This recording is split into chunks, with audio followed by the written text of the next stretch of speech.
Introduced as a full-size car in 1951, the Plymouth Belvedere emerged during a golden era of American automotive optimism. The country was roaring back from post-war austerity.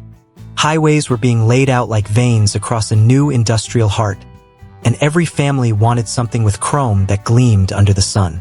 Plymouth, a division of Chrysler, was in the middle of redefining its image, no longer just the practical brand of the working class, but one capable of turning heads at every stoplight. The Belvedere began its life as the shining star of Plymouth's lineup, embodying the futuristic design cues of the early 1950s with rounded fenders, bold chrome grilles, and a personality that announced post-war confidence. But what makes the Belvedere truly fascinating isn't just its debut. It's how it evolved, stumbled, and eventually rose again as one of Mopar's earliest muscle car icons. By 1962, the Belvedere underwent one of the most drastic transformations in Plymouth's history. Downsized from its once commanding full-size proportions to a more intermediate platform, the decision was widely criticized at the time. Many within Chrysler's own circle called it a corporate mistake. The American public was used to big cars with long bodies and generous chrome, and the idea of shrinking something like the Belvedere seemed counterintuitive in an age of excess. But as history would prove, this so-called mistake turned out to be one of Plymouth's most consequential moves. The lighter, smaller Belvedere suddenly became a perfect foundation for power, a canvas that Chrysler's engineers could turn into something fierce.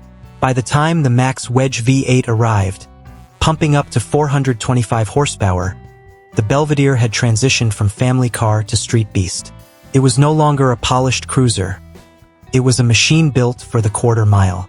Between 1962 and 1964, Plymouth unleashed a range of Belvederes equipped with the Max Wedge engine, 413, and later 426 cubic inches of pure engineering rebellion. It wasn't a car for the average commuter anymore.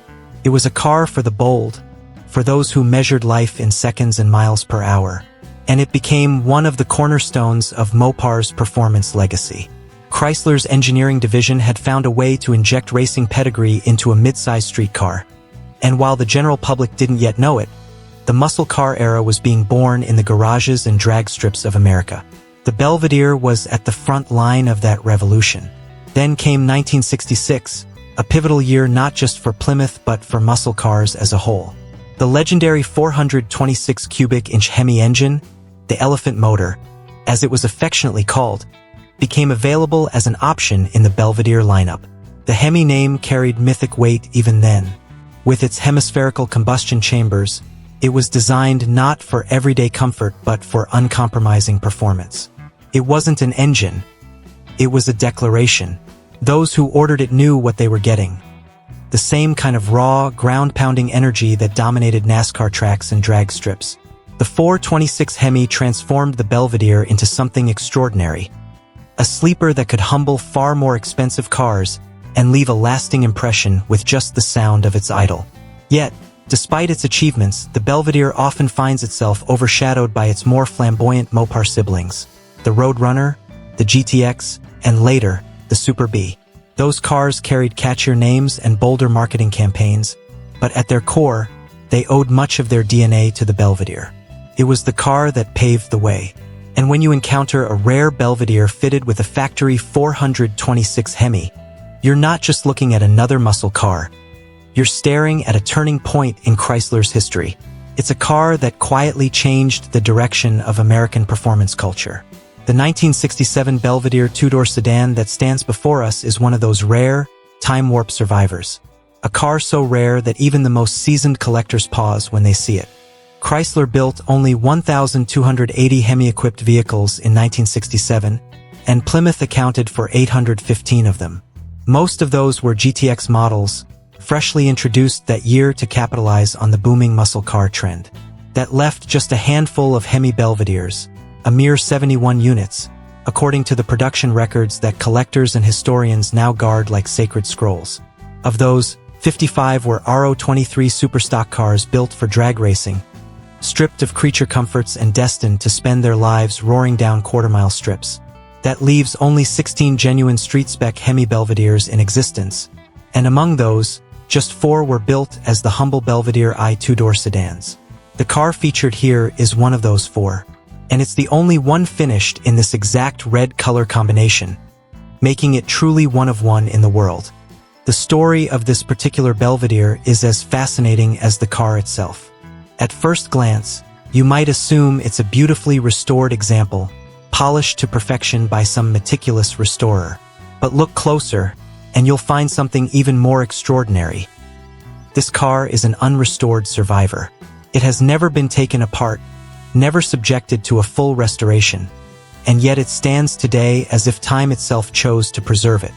For more than 3 decades, this Belvedere sat forgotten in a barn, a relic of another age waiting to be rediscovered. And when it finally did see daylight again, it wasn't a battered wreck needing rescue. It was a time capsule. Now part of the Frank Carabezzo's collection, this red Belvedere will cross the block at Meekham's Kissimmee 2026 auction. The listing reveals an odometer reading of just 32,383 miles, all original. That's barely a lifetime of weekend drives and drag strip thrills. According to documentation, the car was stored by the original owner's brother for 35 years, untouched, unmodified, and unspoiled. Think about that. While generations of muscle cars were raced, wrecked, restored, and repainted, this one quietly sat in the dark, waiting. The rediscovery of a car like this is the kind of story that stirs emotion among enthusiasts. Imagine lifting the barn door after 3 decades, sunlight streaming in, dust particles swirling in the air, and there it is, a red Belvedere Hemi with its stance unbowed, its chrome faintly glinting beneath the layers of time. It's the sort of moment that transcends mere machinery. This history breathing again. The fact that the car needed so little work to look this good today speaks volumes about both its build quality and the care it received before its long slumber. The red paint remains vibrant, with only a few scratches and swirls hinting at the decades gone by. Inside, the all-original red interior shows just the faintest signs of age. A dark spot on the front bench seat, some softening on the steering wheel, but nothing that detracts from its authenticity. In fact, these tiny imperfections make it more beautiful, a living witness to the years it has survived untouched. Open the hood, and the story gets even better. The legendary 426 Hemi sits there like a crown jewel, its broad valve covers and massive block exuding quiet authority. The engine bay shows a gentle patina, a bit of weathering on the radiator, slight discoloration on the valve covers, but otherwise remarkably clean. This isn't the kind of restoration-perfect gleam you see under show lights. It's the honest beauty of a machine that's lived. For collectors, this authenticity is worth more than polish. This engine, paired with a 4-speed manual gearbox and sure grip rear differential, represents the purest expression of Plymouth performance from that era. It's the combination that turned everyday drivers into legends on the street. The car comes with 4 build sheets, a rarity in itself. Typically, cars from this era had a single build sheet tucked somewhere under the seat or carpet, but this Belvedere yielded 4. Perhaps it's a quirk of Chrysler's assembly line back then, or maybe it's just another small miracle that adds to the mystique of this machine. Each sheet documents the car's birth, its options, and its authenticity, reinforcing its value not just as a collectible, but as a piece of automotive history that can be traced down to the day it rolled out of the factory. At Meekham's Kissimmee auction, this Belvedere won't be alone. It will stand among 30 other vehicles from the Carabezzo's collection, a lineup that reads like a who's who of American automotive greatness. There's a 1968 Shelby GT 500 KR convertible, one of Ford's ultimate muscle icons, alongside a 1965 Chrysler 300L convertible, a 1957 Pontiac Bonneville convertible, and 2 ultra-rare Muntz jet drop-tops from the 1950s. But even in that company, the Belvedere will hold its own, not through flamboyance or luxury, but through quiet rarity and authenticity. It's a car that tells a story you can feel through the steering wheel, a story about an era when American muscle was born in the hum of carburetors and the smell of high-octane fuel. As for its value, Meekham hasn't published an official estimate, but experts are already speculating. Given its rarity, originality, and condition, it's reasonable to expect a 6-figure sale, perhaps even more. Cars like this, untouched survivors with documented lineage and unrepeatable histories, are the ones that make collectors' hearts race. When it crosses the block in January 2026, bidders won't just be fighting for a piece of metal. They'll be fighting for a moment in time, a direct connection to the golden age of American performance.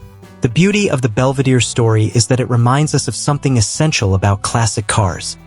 They're not just objects of speed or design, but vessels of human history. Every scratch, every stain, every mile tells a story about someone who loved it, raced it, or simply couldn't bear to let it go. This 1967 Belvedere isn't perfect, and that's exactly why it's priceless. It carries with it the imperfections of life, preserved like fingerprints on glass. When you see the red paint glint under the sun, you're seeing 6 decades of American dreams reflected back at you. In a way, the Belvedere represents the soul of Mopar itself, a company that built cars not just for transportation, but for passion. From its controversial downsizing in 1962 to its triumphant transformation into a muscle car, the Belvedere's journey mirrors the rise of the American performance movement. It started as a misunderstood idea and ended as an icon. For those who understand what it means to stand beside a car like this, to hear that deep Hemi rumble and feel the vibration through the floorboards, the appeal goes beyond rarity or investment. It's about connection to an era, to craftsmanship, to the untamed spirit of speed. So when this red Belvedere rolls across the auction stage under the bright lights of Kissimmee, it won't just be another car for sale. It will be a moment of reverence. The crowd will lean in. The engine will start, perhaps for the first time in months, and the sound will fill the room. A deep, rhythmic pulse that echoes through decades of automotive history. Somewhere in that sound lies the memory of the men and women who built it, the racers who dreamed of it, and the collectors who preserved it. That's the true legacy of the Belvedere, not just horsepower or production numbers, but the enduring proof that some machines are born not merely to be driven, but to be remembered.